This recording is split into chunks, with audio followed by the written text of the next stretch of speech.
All right, let's talk about an interesting trick that I kind of just discovered here recently.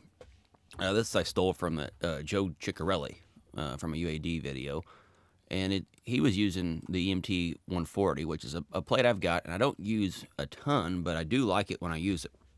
The problem sometimes with the vocals is how they interact with the reverb, and I guess vice versa.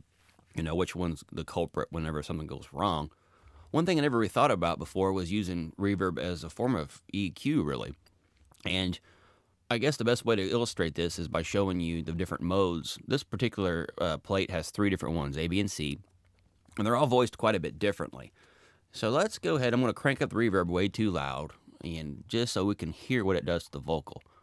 We'll hear the vocal dry first, and you probably already heard it through other videos, but that's okay.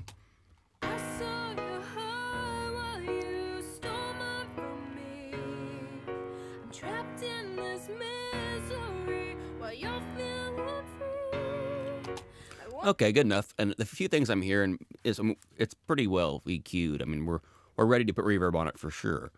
But one thing I'm not so certain about that we may have to go back in and tweak a little bit is there's quite a bit of 5K in there. Kind of that bitey kind of stuff going on. Not a lot, but enough that it might be a problem. And it may be a little bit muddy at times. I don't know yet. I mean, we're talking subtle stuff, 1 decibel type things maybe. But anyway, when we toss this reverb on it, now we can hear things shift. Okay, we'll start with plate, and I've tried my best to halfway get these the same reverb time. So they should be about the same otherwise, same decay. Here we go.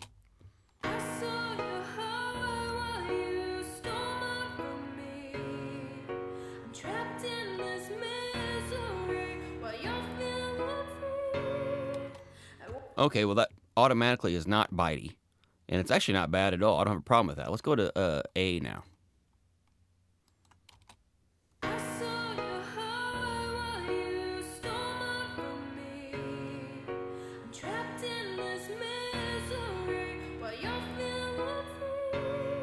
Now what I'm hearing right there is if I had a duller vocal, or if I had set it to be duller with all the processing I've done already, this A would be an awesome way to kind of excite the whole thing because it does kick in some of that upper mid-range top type stuff, and I really like that.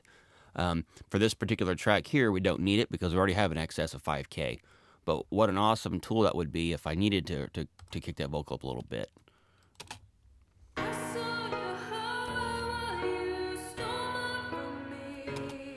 You know, on C here, I'm hearing a lot more of I don't know, again, that woolly kind of the girth kind of sound. And so if this vocal would have been really, really thin, which I don't think it is necessarily, maybe in spots, but if this was a thin vocal overall, we could use that subtly blended in just to thicken the thing up. And most people don't really think of EQ as something that, or as reverb as something that you can use as an equalizer. But by blending in the thicker reverb, really subtle, I'm talking super subtle, the kind of thing that's what I call missing when you're gone. And you don't really notice it's there until you mute it. And then you go, ah, where'd that go? If we were to use C to thicken up to a bright vocal, it would create the stereo, I don't even know how to blanket around an otherwise thin vocal. Now for this particular track, I like to be the best because I think we're fairly balanced, and B seems to be more balanced to my ears. Now, we wouldn't use this much level, and in the real mix, you know, might be 20 decibels lower than that. But the point is that we can shift I guess the sound of our instruments with reverb, and when we pull that down in the mix, it won't even sound like reverb, really. It'll just sound like the track we intended to begin with. All right, guys, thanks. Bye.